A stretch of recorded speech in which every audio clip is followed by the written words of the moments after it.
Oke, pertanyaannya adalah Bang Haji percaya nggak dengan cobaan yang dialami pasti akan menuai keindahan? Betul. Kalau kita menjalani cobaan itu diarahkan dengan agama, itu akan menemukan keindahan. Saya yakin. Pada saat Allah uji kita, kita wajib bersabar dan sholat. Katakan, jadikanlah sholat dan sabar itu sebagai penolongmu. Itu udah Allah kasih tahu, udah nggak ada jalan yang lain. Benar, ternyata kalau kita sabar, sholat, berbuat baik, ya tetap kita bersedekah semampu kita, jaga silaturahmi, itu akan menemukan keindahan. Ya, bahkan nanti bisa jauh lebih indah daripada hal-hal yang sebelumnya gitu. Yang penting kita arahkan ke agama, ya. Jangan putus asa, apalagi sampai bunuh diri jangan, apalagi sampai stres jangan. Udah, memang dunia ini tempatnya ujian. Ujian itu ada dua macam, ujian nikmat sama ujian kesusahan. Gitu. Artinya apa? Ya, di sini Allah pengen tahu letak keimanan kita itu seperti apa gitu. Yang penting kita sabar sama sholat, udah. Gak ada cara lain. Khusus yang Islam ya. Kalau agama lain silakan dengan keyakinan masing-masing. Kalau saya Islam nih, untuk saudaraku Islam, udah gak ada jalan lain. Jangan sampai ke dukun, jangan apalagi sampai dendam, jangan. Terus jangan reseh. Udah pokoknya sabar sama sholat dah. Sholat tepat waktu. Wajib. Begitu azan Allahu Akbar langsung ke masjid. Khusus yang laki-laki. Yang perempuan silakan di rumah. Gitu. Jadi semua makhluk Allah pasti diuji. Tentunya sesuai dengan kemampuannya masing-masing. Allah kan maha tahu gitu. Jadi kalau kita arahkan ujian ini agama, udah pokoknya terus ngadunya ke Allah aja deh. Jangan ngadu ke siapa-siapa. Percuma kita ngadu ke manusia, dia pun yang kita aduin juga sama, dia lemah. Dia juga punya masalah. Udah ke Allah aja, ya Allah. Dan satu lagi, jangan sampai orang lain tahu kita susah. Tapi kalau orang nebak-nebak ya biarin silakan. Yang penting jangan sampai orang lain tuh tahu kita susah. Cukup Allah yang tahu.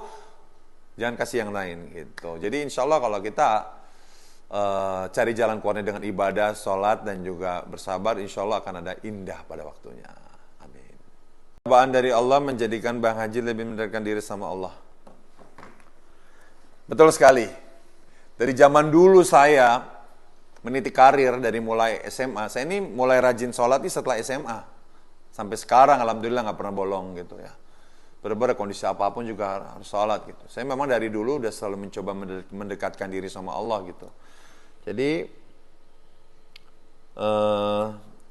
Jadi nggak berasa nih pada saat saya lagi diuji atau tidak diuji, karena memang saya tidak pernah lepas sholat gitu. Jadi pada saat saya diuji kan, saya tetap sholat gitu. Karena kadang kalau orang begitu diuji lepas sholatnya. Kalau saya memang dari dulu, lagi saya tuh nggak tahu tentang ujian hidup, saya nggak pernah tahu gitu. Karena saya dulu orangnya selalu easy going, selalu berpositif baik gitu kan.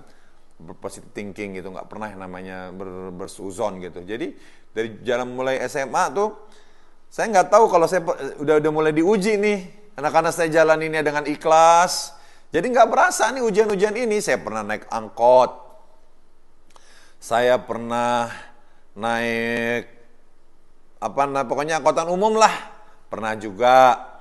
Terus juga saya pernah merasakan yang kalian rasakan juga pernah gitu. Tapi karena saya nggak merasa ini ujian, ya saya jalani dengan baik, saya tetap sholat gitu kan. Ya nggak berasa gitu. Nah begitu tahu saya ujian ini hidup, begitu saya pas sekitar umur 25 tahun. Itu saya benar-benar karir saya lagi di atas, tiba-tiba ibu sedang waktu itu saya lagi pernah umur 25 itu saya nikah dengan istri pertama, DP. Itu ibu saya sakit. Itu saya udah bisa menghasilkan duit itu, ya. Menghasilkan duit, ibu saya sakit parah. Dan ternyata biayanya besar. Nah, itu ternyata itu ujian, tapi saya nggak sadar itu tuh ujian gitu. Duit saya kekuras, tabungan saya kekuras. Tapi saya seneng ya ngebantu orang tua, jadi saya nggak merasa sebuah beban gitu. Ternyata gitu guys. Ternyata kalau ujian itu dijalani dengan ikhlas, nggak usah mikir ini mikir itu ya, terus tapi tetap sholat, kita tetap menjalani perintah Allah, ini nggak berasa kalau ini ujian gitu. Terus saya juga pernah di penjara ya karena kesalahan saya juga gitu kan. Pokoknya banyak dah. Terus pernah saya juga ngerasain kecelakaan almarhumah istri saya meninggal dunia. Itu banyak banget gitu. Terus sampai yang terakhir saya dituduh penangkapan yang salah tangkap itu yang di awal ini gitu. Jadi ya itu makanya kalau hari-hari kita tuh kita pakai dengan ibadah tuh hal-hal seperti itu ya, hal-hal ujian-ujian yang tidak mengenakan itu tuh kayaknya mudah kita lalui gitu. Mudah kita jalani. Yang penting satu, jangan pernah yang namanya lepas dari Allah, lepas dari ibadah, lepas dari puasa sunnah, lepas dari sholat 5 waktu, tahajud, sholat sunnah yang lainnya. Pokoknya kita jalankan. Insya Allah cobaan itu akan menjadikan diri kita tuh bisa dekat sama Allah gitu. Jadi ya, memang saya dari dulu alhamdulillah saya berusaha. Karena saya dekat sama Allah bukan karena ada maunya gitu. Ya, maksudnya kadang-kadang ada orang kan mau dekat sama Allah, mau minta mobil, minta rumah, baru sok-sok dekat gitu ya. Itu ada bagusnya juga gitu. Cuman maksudnya nggak ada maunya pun saya tetap dekat sama Allah gitu. Saya berusaha tidak pernah meninggalkan sholat gitu. Jadi ya, insya Allah mudah-mudahan Allah selalu memberikan kemudahan buat saya dan juga buat kita semua. Amin. Memang pada saat saya lagi jaya, siapapun pada mengaku teman saya. Bahkan orang pengen mendekat sama saya, orang pengen menjadi teman saya, ingin sok kenal sama saya. Ternyata itu adalah hal yang biasa. Kalau orang lagi di atas, siapapun ngaku teman, ngaku saudara, bahkan setan pun juga ya ngaku saudara gitu. Tapi pada saat kita lagi susah ya, itu mereka semua menghilang. Bisa menghilang semua, bisa menghilang sebagian, bisa yang menghilang banyak, yang merapat tetap dikit gitu. Bahwa di situ kita ambil ilmu lagi bahwa ya itulah dia manusia. Ternyata kebanyakan manusia itu cuman mau yang enak-enaknya aja gitu. Cuman kepengen yang nikmat-nikmatnya aja gitu. Bahwa mereka itu ya memang cuman maunya seperti itu gitu. Tapi ya kita jadi orang tidak boleh seperti itu. Pada saat nanti kita melihat teman kita lagi jatuh, ya, melihat teman kita terpuruk, ya, ada baiknya kita tetap memberikan kasih sayang kepada mereka gitu. Karena ya terus terang aja ini menjadi hikmah juga bahwa kita akan tahu ya bahwa oh ternyata ini dia temannya palsu. Oh berarti si Anu temannya palsu. Oh ini berarti ini memang ini nggak bisa dijadikan teman. Justru di situ akan kelihatan mana yang benar-benar teman sejati, mana yang teman pura-pura gitu. Jadi di situ akan kelihatan hikmahnya gitu. Ya jadi ya mungkin suatu saat nanti, mungkin saat ini gue yang Allah sedang uji seperti ini. Bisa jadi suatu saat nanti mereka yang menjauhkan kita, ya, yang akan dijauhkan oleh orang lain gitu. Nah, makanya contoh seperti ini jangan ditiru bahwa jatuh bangunnya seseorang itu adalah ujian manusia gitu. Bahwa bersyukurlah untuk kalian-kalian ini yang selalu menemani orang-orang yang sedang jatuh ya. Jadi jangan sampai kalian merasakan yang jatuh. Makanya buat kalian yang sedang posisinya di atas, sering-seringlah membantu orang yang sedang jatuh ya. Semoga kalian ini yang suka membantu orang-orang yang jatuh, kalian tidak akan pernah jatuh gitu. Kita lebih baik membantu orang jatuh daripada kita yang dibantu gitu. Kalau boleh memilih seperti itu gitu. Jadi ya ada hikmahnya lah ya. Jadi kita bisa tahu mana benar-benar teman. Saya yakin Anda di rumah juga pasti pernah mengalami hal seperti itu kan. Jatuh terus dijauhi orang. Jadi kita biar tahu rasanya seperti apa gitu. Jadi nikmatin aja. Nikmatin. Bahwa ingat sekali lagi Allah punya kuasa untuk mengangkat derajat kalian lagi. Atau kita, atau saya gitu. Jadi nggak ada yang nggak mungkin. Yang penting kita ikutin alurnya. Pada saat mungkin Allah ingin melihat kita jatuh, kita masih ingat nggak sama Allah gitu. Yang penting disyukuri aja. Terus melakukan yang terbaik pada saat kita jatuh.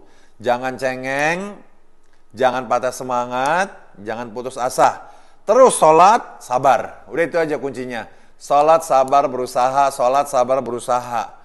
Ya, sampai keadaannya pulih kembali. gitu. Saya yakin nanti mereka nih yang tadinya ngejauhin, mereka akan mendekat lagi. Tapi kan kita bisa menilai mereka, oh lu ternyata deket gue tuh cuma ada maunya gitu. Jadi mereka, tapi kita jangan dendam sama mereka. Tetap kita harus baik sama mereka, tetap kita harus sayang sama mereka. Justru kita jangan seperti mereka. Jangan ikut-ikutan menjauh kalau ngeliat teman kita lagi jatuh. Justru kalau bisa kita bantu mereka yang sedang jatuh. Ya, kita kasih perhatian mereka yang sedang jatuh, kasih semangat mereka yang jatuh. Seperti itu. Oke, keterpurukan masa lalu udah pastilah ya. Ini akan menjadi pembelajaran hidup saya bahwa saya juga sudah siap kok pada saat Allah menguji saya untuk hal-hal yang tidak enak. Karena kita jangan hanya mau hidup itu dikasih senang terus sama Allah gitu. Karena saya juga sudah dari jauh hari saya sudah dikasih feeling gitu bahwa suatu saat pasti saya akan diuji dengan hal yang tidak enak, diuji sakit, diuji keterpurukan, diuji jatuh karir, diuji dihina orang, diuji pokoknya hal yang nggak baik lah gitu. Yang jelas kalau kita sekali lagi kita kembali lagi kepada Allah ya, bahwa Allah kapanpun bisa mengangkat derajat kita, Allah kapanpun bisa menurunkan derajat kita, karena hanya Allah lah yang punya kuasa untuk menaikkan dan menurunkan derajat hambanya. Kalau manusia itu hanya sebagai perantara gitu. Jadi makanya saya sekarang sudah mulai introspeksi diri, mawas diri gitu, bahwa ternyata memang keburukan itu memang karena dari ulah tangan kita sendiri.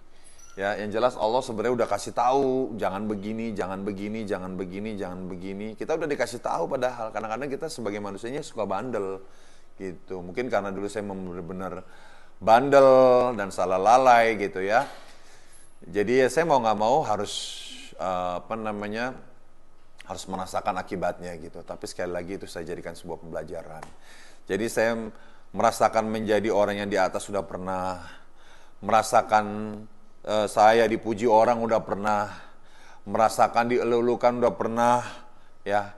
Sekarang saya merasakan kebalikannya gitu. Jadi ya seperti saya tadi bilang gitu, bahwa yang nggak enak-enaknya sekarang saya rasakan. Jadi saya sudah komplit lah menjadi manusia ini, sudah merasakan semuanya gitu. Jadi mudah-mudahan ke depannya nanti ya saya tetap memperbaiki diri.